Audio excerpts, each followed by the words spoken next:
ច្រៀងរឿងខ្ញុំពេទ្យពីខ្សែជីវិតសងព្រេងកំសត់រត់នីរទេខ្លួនចាងចោលភូមិស្រុកខំរន់កេងពួនឆ្នាំ79បងហើយនឹងអូនដោយក្បូនគ្មានត្រាយឆ្លងដល់ពោធិ៍សាត់កាត់កំពង់ឆ្នាំងចូលបាត់ដំបងរួចនាំគ្នាឆ្លងតាមមង្គលបុរីដល់ស៊ីសុផុនទ្រូងសែនអភ័យសូរិយាកងព្រៃប្រញាប់គ្មានក្មៃឆ្លងទៅជុំរំអូឡនក្រឹមត្រហឹមសម្លុតទ្រូងញ័ររំផុតស្ទើរតែស្រែកយំ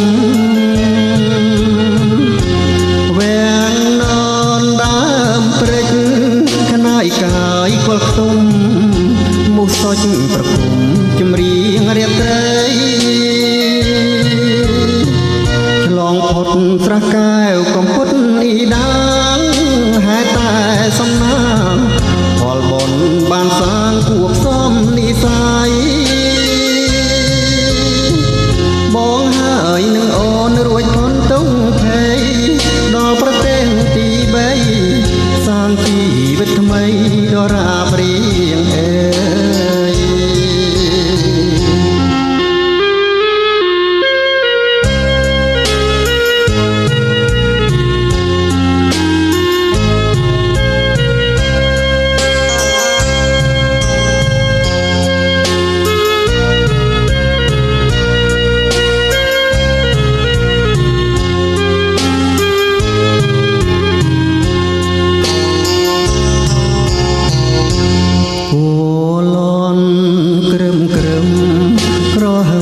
សម្លុត